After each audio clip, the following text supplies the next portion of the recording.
come to Thika. We're actually in Muranga County. We're in Muranga County. And Kiambu is just here, right? Just across the road. But here across the road. County, yes. And then Gatanga? This is Gatanga. Kandara is across the road. But for me, Muranga is where we have got some place called Mukure Wanyagadanga, where we all came from. So welcome home. That's where we all came from. Yeah, even us. Even you. Okay. Yeah, exactly. In a place called Gaturi. Yeah.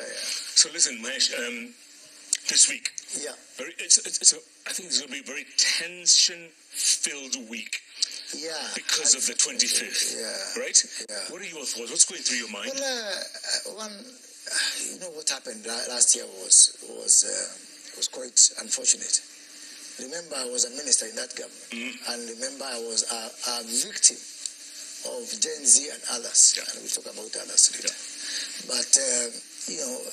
But looking back, I can only wish that we're gonna remember this day as a solemn day, and because of the unfortunate thing that happened, the blood that was spilled, you cannot celebrate blood with no blood. It's not right. So I just wish it's going to be peaceful, and whoever is organizing the memorials, I hope they take all effort to ensure we don't lose more lives. It will be terrible. We can't afford it again. Mahesh, are you worried about what's the outcome of this week? Yes. Well, of course, I've got some fears because even last year I saw it coming. Just before June 25th, I could see all the signs of something, and of course I was very much privy to the infiltration that happened. To another is very legitimate caused by our children, the Gen Z. So I just hope that the same forces that infiltrated the Gen Z last year will not do it again. We just hope for that, because today, we are at a place where this is starting to make some sense. So I think we need to have to develop some level of honesty, and being true to ourselves, to call out what is bad and what is not working, but equally to be faithful. This is not man to God, but he's not just also demonizing even what is working. Right. More important, if God has given you an opportunity to make a difference on something, don't just criticize. Some people in this country, even when they're in a position to do something, they pray for it to fail so they can get something to criticize. And for crying out loud, you have a chance. That was my view on SHA. I could have stepped back and said, it's not my job. Somebody does it. I said, look, I can make a difference today. I'll go and push that button until to move somewhere. And I'm pushing it on two other areas, which I've told the president. This one, agriculture, for example, I am pushing that button. Job creation, I'm pushing that button. Because even before God, there will be some accountability. You're asking about accountability on earth. Yeah. Even before God, will be asking, I gave you that chance that I didn't give Jeff Koinange. How did you do with it? So we are here for a season. Nobody is in this world permanently. Correct. So it's never that serious. Let's do whatever we can. Yeah. Speaking of which, former Deputy President, a.k.a. Rigathi Gachagua, Ricky G. Wamonyoro, you've been very critical of him, huh? From the ab initio. Yes. Ab initio. From day one. Yeah? Why? I have got 4 cases against him. First of all, let me not start with the cases. Rigathi Gachagua is my friend. Come from far. His brother was my very good friend, the late governor of Mmeru, Lerito. We were more closer. We were doing coffee reforms with his Mutu Mkono of Lerito when he was trying to fight the cartels in the coffee industry. Yeah? And later, when the Giji came to parliament, first of all, in 2017, I was leading that group called Mmeru Kosawa, the Uhuru Kenyatta re-election campaign. I was right in front of it. I went to come help him in Madeira because, of my friendship with his brother and all that. And later he came to parliament. I remember one time there was a by-election in a ward called Ruguru. I remember I went from Kakamega. We had Amina Mohammed's homecoming. And I took a chopper all the way to go and help Rigathi Gachagua because his candidate was losing some by-election there around 2019 Apple. So, and then we joined William Ruto together. Yeah? By the way, even before, you remember it was in this thicker when I called out to Uhuru Kenyatta. Yes. When nobody would dare within. These people were tolerant, my friend. Nobody in that parliament can claim to have more that leadership. Yeah, within this region. Nobody has more experience than Moses Kudi. I can tell you for free. Because even way before I went to parliament, I was spokesman of Kibaki's party. I was a chief campaigner. I was a chief agent at the KICC during Kipaki's 207. I was in Matiba in 92. I was in Marlborough. I was my friend. As a youngster of 21 years old, I was there in his campaign headquarters. I was in Kipaki's campaign for 1997. Yeah? Uhuru Kenyatta found me in politics. That alone regarding Ashago. So I was way miles ahead of these people. And I've been there, seen this and done it, you know. I've seen a lot. So, but, you know, be as it may, he came to Parliament. Again, I held his hand. I was his boss at the Transport Committee. I was the vice chair of the Transport Committee. All the roads in Nyeri, and in Madera, not Nyeri, I can count them where I really assisted him. The one to some place called Karatina University, another one called Slaughterhouse. All of them, I know them even by the road number. Because I am the one who told him, in the office, this is how it goes. So, honestly speaking, I have nothing. Because I helped him, I held him there. We joined William Ruto together. We were harassed together, equal measure, you know. So, and we came in as friends, you know. I had difference with him severally. We disagreed during the Kiamba by-election. Juja, here, remember the by-election when nobody would dare look at the Uhuru government. In the neighborhood of Uhuru Kenyatta, you remember? I went in there and George Koimburi, the perpetual abductee, you know, he was my party's candidate, you remember? I campaigned alone, he didn't come to help me. I faced Uhuru Kenyatta during COVID alone and defeated 55% to 25% with Koimburi. Then appears on the last day. When we are at here, Mango High School, not far from where we are, he just appears on the last day. This one even he didn't give me a shilling, and now he's here like, since he has donation to Besinda. So we continued working, went to Kiamba, we had our disagreement. I have just 4 problems. I have 4 cases with Rigathi Gachagua. One is something called honesty. Is what? Honesty. If you want to know a man, look at him when he has power. Look at him when he has power. So you guys, you can be proposed by this man, not me. Not me. I was with him. I was with him in government. Do you know, William Ruto, let me say here for the first time, for the appointees to the booths of parastatus in Mount Kenya, I used to get a bunch and throw it to Rigiji. I was hoping now Rigiji now calls us, even ministers like me, who are from his region, and then he tells us, I've got some goodies here. Hey, what do we see? I used to see my name. I have appointed or I have fired someone on the Gazette notice like anybody else. And he is one who had all those. And then I hear accusation that all those people he would put there is from one village. Yeah? So you are fighting there one time. There's a guy called Jeremiah Kenyua from Kidenyaga. This guy, he helped me when I was buying for Kiambu governor. And his friends. So I told him, look, one day I'll give you a job. So Rigiji wanted to frustrate me. I was a minister for industry at the Kenya Bureau of Standards. So he took a chair and he said, go and look for someone from Kudenya. So he sent one of his people in his office. Yeah, I know that guy. Kube, this guy also is my friend, but Rigiji does not know. Rigiji was doing it to frustrate me. So this guy is now appointed chairman Kenya Bureau of Standards. He calls me, you told me you will not forget me. So I didn't even tell him the truth. Relax, you know. And I don't know. Because he used to hire people for us. He used to, do everything at the execution. Then he goes to cabinet. The people he's fighting most are not people from other communities. As you are going directly to the president. You should be coming to me before you go to the president. Me now. That's how we're imagining me going to someone before I go to William Ruto. Me, Moses Kuri. Me, I go to someone. No, he should have tried other people, but not really me. And then he takes offense with that. That if I want something, I am going to the president, not to him. Do you think he became too arrogant? He was not arrogant, he was drunk. He was just drunk, And then we go for meetings. All he does is kutusomea. Nowadays, I was in this retreat in Karen the other day with the president, the first one without him. I organized the other one. I couldn't believe. We finished all 2 days without someone kusomea watu. They had become so normal with this guy. He must somea someone.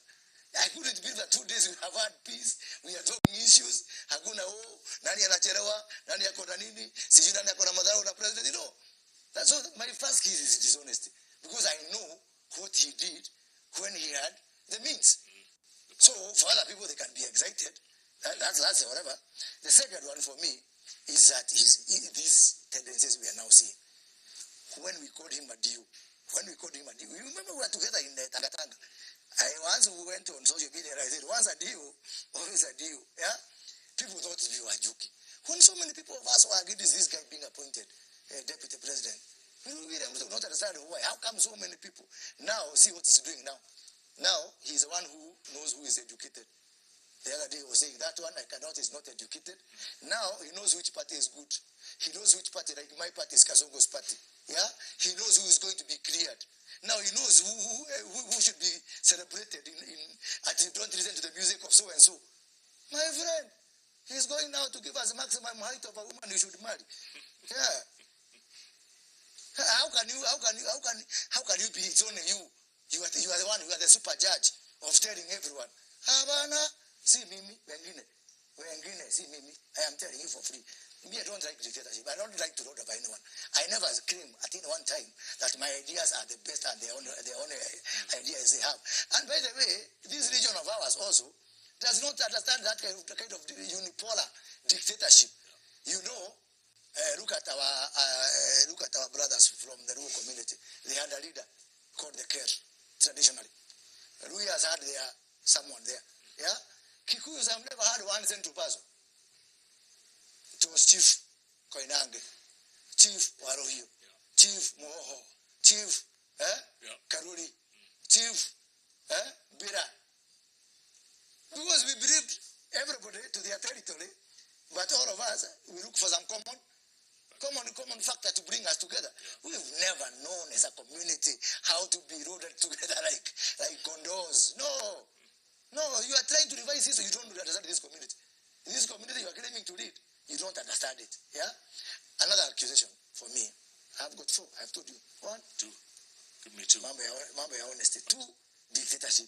Ya 3, ni pettiness. I was here with, I was too young when Jomo died. Jomo died when I was in class 2. Okay? So, I can't tell of Jomo. But I was here with Kibaki, right inside his government. I was here with Uhuru Kenyatta. Yeah? Now, I have never seen Kibaki or Uhuru Kenyatta, and even Jomo, for people of his own community, descend into pettiness, discussing personalities. I've just watched him on these 2 of MERU. Just these 2 of MERU I've watched. Kaduri Murungi, Sadila MERU, Ira Mutumufupi, short man. MP for Imenti North, elected by the people of elected North, Ura Muhindi. Kindiki Kidure, Ura Soprano. William Ruto, hakuja na bibi yake. Can you imagine Uhuru Kenyatta doing that? Can you imagine Kibaki doing that? I don't know, this pettiness, I've had it. I'm done with it. Because it defines our community wrongly.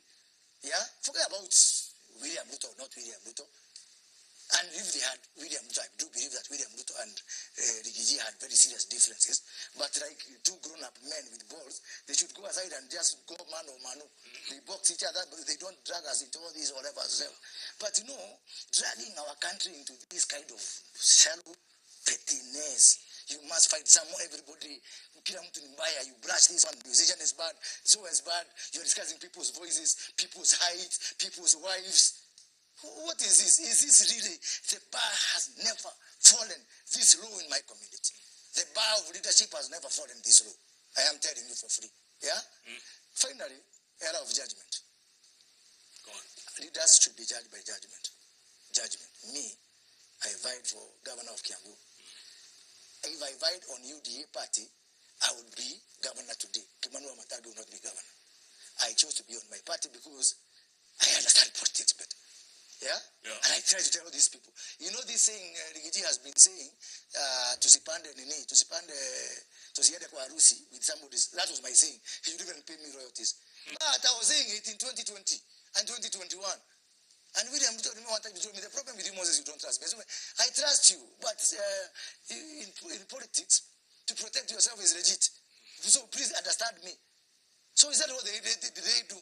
They ganged up all those. They ganged up. We have 60 wards in Kiambu. each MC was funded to attack me.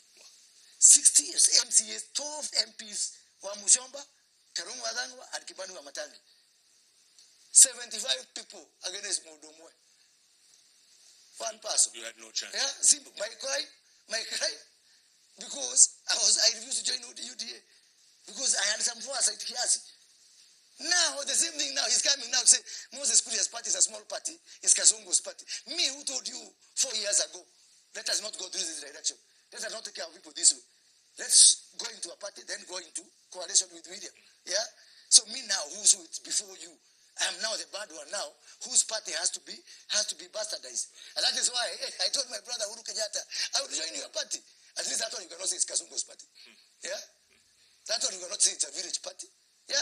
Because he's forcing us there. And you know, be careful what you ask for. Me, I believe in respecting leaders. Yeah. Respect everyone. You think he's going to be the kingmaker? Oh, he wants to be king. He wants to be king? One, he wants to be king. He does not want to be kingmaker. Jeff, I have received calls from some of those people who want to be president. They are my friends. Those who are with him. One man, I will not name him now. He called me a month ago. You have to save me. Why?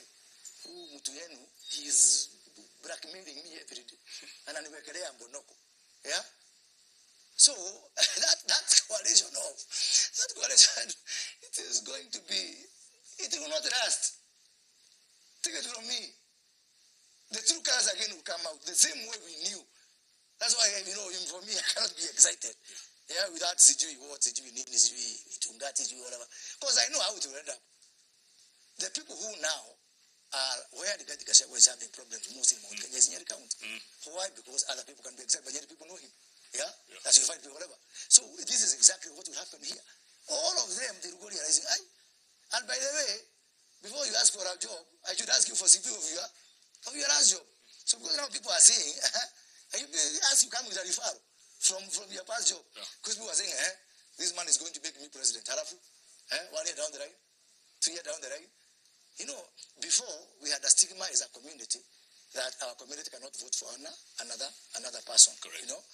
Now we are acquiring another one. Even if they vote for you, down the line up 1 year, 2 year maximum. I think I am very sad for my community because this branding will stick. And by the way, my friend Jeff, I travel a lot. I travel around the country. I talk to people. Nowadays, people are looking at me. You just go somewhere, people are looking suspiciously. I go to Nyanza, I go to Western, I go to wherever. And I find, so that's what I am calling the era of judgment of this man. He made the wrong judgment about forming a party. He made the wrong judgment, that went for elections without, safeguards. He's made the right decision. He made the wrong decision, to alienate fellow leaders. He made another wrong turn by leaving others, inviting others, please come and occupy. Come, please, I beg you, come and eat our cake. That's what he did by the unfortunate things that made him not to be deputy president anymore. That's what he did. And the other people happily say, okay, we're going to wash our hands. It's lunchtime. Lunch is served. Thank you, Mr. Kashagu. Votes are not refundable. Votes are not refundable. And time is not a renewable resource. Yeah? Time is not a renewable resource. Time is ending because right now, as we speak, it's less than 2 years and 2 months. Yeah, I've got 25 payslips, my friend. Yeah, that are left within my contract. There's no time. The 25 months we should. You like me, I don't like. It's not a half affair. It's not a half affair. And that's why some people tell me that you leave government. Me, Kwani, it is my government. I'm the one who looked for it. I suffered for it. I was almost killed for it because of it. I cannot. It's not William Ruto's government. I don't work for William Ruto. I work for the people of Kenya and people of God. Yeah? The little I can do, if I pick one phone call and there is some hospital which is misbehaving about Shah, and I make that someone work, I have saved a life. Because I'm the one difference between me and Rigiji, me naweza kukutoa cell phone. Rigiji hawezi. Are you still with CCK or did you join Jubilee? We are talking with Jubilee. If they accept us, that's where I will go. If they don't accept us, I have a home. What's the problem? Yeah? Okay. And I believe that Uhuru Kenyatta still has some role to play because I have had disagreements with Uhuru Kenyatta. But he can, one thing, Uhuru Kenyatta cannot put this community into the kind of disrepute now. And we are the only people now as a community, as a whole country. Curiously, everybody is quiet. Nyanza is quiet. Western is quiet. Coast is quiet. Northeastern is quiet. And I'm in those circles, my friend. I know what is being cooked. And let me shock you. So, there's some people who are doing exams, who are doing practice for a football match that will not happen. There will not be that kind of content. There's not going to be an election in 2027 for presidential. Say that again. Yes, there's not going to be a contest. Let me ask you, 2002, 2002, yeah. Was there an election? There was. Yes. Kibaki had been pre-agreed. Have you ever seen that margin again? No. It was 71 to 20 something. Yeah. Is that an election? That is almost like we're almost rivaling Museveni with his 98%. So because it was a movement. Yeah. So 2027 will be another movement like 2002. There's not going to be an election in the sense that you are thinking. There's going to be so much consensus in the country. They say we have two options. Go Rwanda way, destroy the nation Rwanda way, or let's agree. Let there be honor among, I don't want to say thieves, but among men and women. Let there be honor among men and women. Because the opportunity rose. The alternative will be too dire to fathom. So people will say now, before we go this direction, there's going to be so much consensus around 2027. And the kind of election people are imagining is going to be there. It's not going to be like 2022. It's not going to be like 2017. It's not going to be like 2013. There will be so much consensus for the need of people to say there will be two factors driving that consensus. One is that danger, that really if you cross the precipice there, and the way without a consensus, things might be so bad. Yeah? I think Rikichi said it the wrong way, but I think he said it for the wrong reason, because of election stealing and all that. No, there's going the opportunity, the possibility of us jumping over the cliff if we don't manage 2027 night is more dangerous than 2207 and all these other things. And that will be the impetus, that will be the incentive that is going to make people sit around the table and say, to save this country, we are going to do where utapata hii ingine. Unfortunately, that is not the game some people are practicing for. Some people are practicing for football, and it is going to be a tennis match. That man there in the corner. Yes. Could he be part of the consensus? This one? Yes. Of course. Huh? This one is a consensus builder. He's a peace man. And he's a nationalist. Yeah. I can do a rally in any part of this country without the local MP. Yeah, because I'm a villager in every part of the country. Garissa, Wajir, wherever. I can go there and be accepted by the people. So, looking at it from a regional point of view, we have two schools of thought. One school believes things are so bad, we have been messed up, to make Osewa. Let us vandalize everything. Let us even destroy businesses in Nairobi which are owned by our own people from the region I come from. Yeah? Let us just be nothing else except one time and all those. It is their right. See, that's the democracy I went to the street to fight for. I cannot begrudge them. And they have a clear leader of that school of thought. That leader is called Rigathi Gachagua. There's another school of thought which says, because we still have businesses to run, and because we still want, their parents want just for their children to attend school and go back to the evening, because we are stakeholders in this economy. Because even if we threw tantrums, we voted. But the same people are telling us now, they made us vote that way. It's because we voted, and votes are not refundable, and time is limited. It's not a renewable resource. So those people who are saying, look, it's better to have a country. To have a working country is a bonus. Let's have a country. I am happy to tell you that I am the de facto leader of that other school of thought, who says we still have a country to run. I talk to them. I talk to business people. Why would Moses Kuria want to be president? Why of this place? Why? Because there has to be a president. It's like there has to be a president. William Ruto will have his term. if God is on his side and the people of Kenya agree, he gets another term. Will you support him? Yeah. Will you support him? We will see when we come to 2027. Because, supporting him or not supporting him, for me, is adding, for me saying I'm supporting or not supporting for 2027, I'm adding to the same fire. Because I am of that school of mind of, we still have unfinished business. Can we fix agriculture? Can we pay pending bills? Can we fix jobs so that people get jobs? Do I have a chance to be a spectator? No, I cannot be a spectator, my friend. I have a role to play to put some kachubari in that one. And if Ruto fails, up on Mmeru, I'll come and own up to my share because of that, the little opportunity I had. Yeah? I may not have all the powers. I'm not even being treated well by this administration.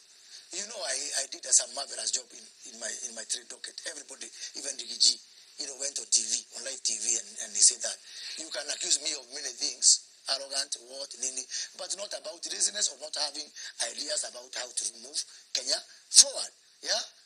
And I was moved from that ministry to another ministry, and then from that ministry to another. If I was to look at my own only personal, and by the way, let me tell you something, Jeff. When I was being fired, Rigiji was sitting there. He was sitting there. Remember, he was there. He was there. But when he was being fired, he was fired in parliament. I was not there. So I have no share in his being fired, but he had a share in my being fired because he was sitting there with the president. Yeah. When the president was saying, but despite all that, I would be such a selfish leader if I only make decisions based on my own personal situation. Yeah. If I don't realize that I have got a whole constituency. I have got, for example, civil servants from my community in government. Those people, I'm the one carrying them on their back. Hey, hapa nini, mambo not good. So hapa nini, I get those ones. I resolve them. Yeah, I resolve them. I have got business community people, business people here. They call me here. Sometimes I go and sit to be the president, as it is not right or whatever. So I went and asked those people. Okay, people are telling me I'm being Zungushu, left, right, let me leave government. What do you think? They told me, they are you. It's not about you. It's about us. They told me clearly, and I'm here because of them. Am I going to succeed in that? Maybe not. But why would I just do things to be something? I am already fortunate enough, my friend. Yeah. I am already fortunate enough. But just to be... If my late father, so Peter Kuria, would wake up, he invited me where I am at the presidential advisor, I live in State House, at an Eurasia Mori, what happened? I am overly successful. Even if I had it there. How does it feel, though? How does it feel?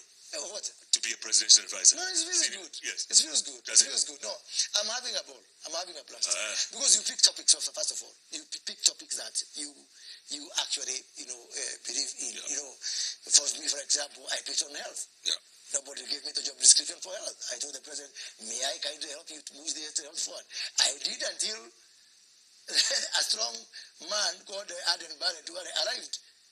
And you have seen a step back from health because at least Duale and I have comparable experience. Yeah. So when I get a driver who knows what he's doing, see, namwachia gari. Sasa hiyo inasonga. Now I'm with Mutai Kagwa, my brother, and Mr. Oparanya, and those people in that space of agriculture and agro-processing. Again, I rusukuma this gurudum. For another 6 months, 7 months, Jeff will tell you, I told you things work because God has given me that opportunity. I have picked another one called job creation. All these people going to work abroad, people working on digital business process outsourcing. Again, these are things, I'm a group of person. These are things I understand. Not many people can understand them. So I tell them, may I help you because I've got a global experience to push this agenda of business process outsourcing, of labor export, of whatever. So, kila kitu, one day at a time. What happens, who compare it? Only God knows. Only God knows. But for now, can we get the best value of the vote that we cast before you tell me about, the benefit of the vote that is yet to come? That may not be a very popular message, especially to where I come from. But I am more than happy and willing to live with the consequences of my decisions, and I'm going to live faithful and have fidelity to my principles. Speaking of which, just to be clear, Moses Kuria is going to run for president in 2027 if there's an election? Well, that's a possibility, yes. That's a possibility. The only seat I cannot vie for is Women Rep of Kiambu. I don't think I qualify for that one. But from MCA to the president, I have every qualification. In 2027? Yes, I have every qualification. Set by that time. Yeah. And you'll do it? I'll do it. And you're ready? I'm ready. I'm ready. Yeah. More than ready. Have you what now? Don't I practice every day? You do. Have you patched things with Jubilee, with Uhuru Kenyatta? No, not yet. Not yet. We are talking. You're patching? Yeah, and well, it's Uhuru's party. I have a party. I have given them that offer. If they take, fine. If they don't take, I have a party. And life will go on. For the time being, I'm saying I have a job to do. God has given me an opportunity to make a difference. However little difference I can make for the day, to have people receiving health care, to have agriculture making money, making sense to the farmers, to get the many hopeless young people to get them job. Even at 10 people every day, I'll be able to push forward. Jeff, do you know our airports every week now, 1,000 people are going. 1,000 per week. Going overseas? Yeah, going overseas. And bringing, the last 2 years, 1 year, our remittances have grown by $1 billion. $1 billion. Yeah, from $4 to $5 billion. And I'm hoping if I do what I'm doing now, by 2027, that will hit, a whole, trillion plus Kenyans coming from outside. Yeah? So I may not be elected because of that, but I have a very high chance of going to heaven. And you're ready for it? Yes, I'm ready for it. I'm ready for it. Because it's a chance, it's a wonderful opportunity to be able to make a difference for your own personal satisfaction, first of all. Not because of a job. I can do very well in private sector. I'm a banker, I was international. I can work for international bodies. If it's not about jobs and money, I can do business, I can do whatever. But for me, I relish the opportunity to be able to make a difference, even if it's for the day. I think it's something. When you hear voices out there saying, what is it, one term, or is it Kumi Bila what? Kumi Bila break. Yeah, so Kumi Bila break. Again, the unfortunate thing between one term, people are jobless. Can you imagine? The Kumi Bila break, people have got a job. Yeah? So is a match of, I don't know what, it's a lunatic express. It's a lunatic express. Yeah? Sometimes I wonder if this is one term. So you make then the best use of that one term. Assume it's one term, no problem. What's the problem? See, why did we put in our constitution there's going to be an election every 5 years? Yeah? What's the most dreadful thing about one term? But the question is, what did we do with that one term? Atakamani one term. What did we do with it? It's not refundable. We are the one who created that one term. I'll continue milking the one term for the benefit of Kenyans until the last moment of that one term. Yeah? Because this government is not for William Ruto. This government is for the people of Kenya. If I can resolve only one problem one day, one in health, mkulima mwingine hapo, mtoto mwingine apate kazi nje, watoto wasome, one. Nichaguliwe nisichaguliwe, Heaven Express. Na kitaka mtampatia, tutaamua wakati huo. Hata yeye hajamaliza mtihani, afanye tuingie mtihani. We should plug our ears with cotton. Plug our ears. Just focus. Do you know these roads now? Contractors have gone back to roads. The formula you have used to get them back to roads is something only financial engineers like myself can understand, called asset-backed securities. That's when we securitized the fuel levy to be able to give us a lot of money now, which now then we can, once we collect the fuel levy, we continue paying. As a result, we have issued an instrument for 175 billion shillings. I gave this idea in November of 2022. I've been trying to push it. Every time we try, some other people there, some other wajuaji huko, roadblocks, until we push it. As a result, now contractors have gone back to the road, including my own Katundu, where I left some roads. Because me, I believe, can I tell you something, Jeff? Go to any constitution in Kiambu County and go to Katundu South when I was MP. Yeah? Because I believe these things are temporary. I did over 350 kilometers of tarmac. Yeah? Katundu South, including what is budgeted for. If you tell me you have a donor for 20 kilometers of tarmac, I don't know where to put it. Me, I don't joke with government. I utilize government for the good of my people. Yeah? I can't use even one day. Ati waze kutoka kando. Yeah? mwingine atoke sio mimi. Mimi hata kwa kaburi nitaenda kama ile akanu moto. Yeah? Because it is finite. Governments are finite. Governments have got an expiry period. Governments are perishable vegetables. They come and go. Today I'm not the MP for Gatundu South. But the people of Gatundu South are enjoying what I did. So tomorrow, whether I am there or not there, there is something I can do today that tomorrow people are going to say, surely there's something. Because I didn't go with the roads. I used government to build. There is no pure day school in Gatundu South. There is no pure day school. Every school has a boarding facility. Courtesy of government. And that time we had our own differences with Uhuru Kenyatta. Yeah? 99.5% of the people of Gatundu South have electricity. In the home which I did. Did I go home with it? I used government. So, people who can play with government are only people who don't know what government can do. And if you want to know what government can do, go to the Gatundu South when I was MP and talk to those people. And tell them that you want me to leave government. They will ask you to shake your head. And what happened to those industrial parks that you were promoting across the country? Remember? Good question. Now, this year, we are going to get 14 past the finish line. This year. Why again, Jeff? I am not the Minister for Industry anymore. But I am somewhere I can make it happen. I made it happen. I push the president every day. Every day. Every day. Even Juicy in the retreat when we were in Karen, he was just telling people, complaining that I'm pushing it too hard on this industrial park. Because we have to finish.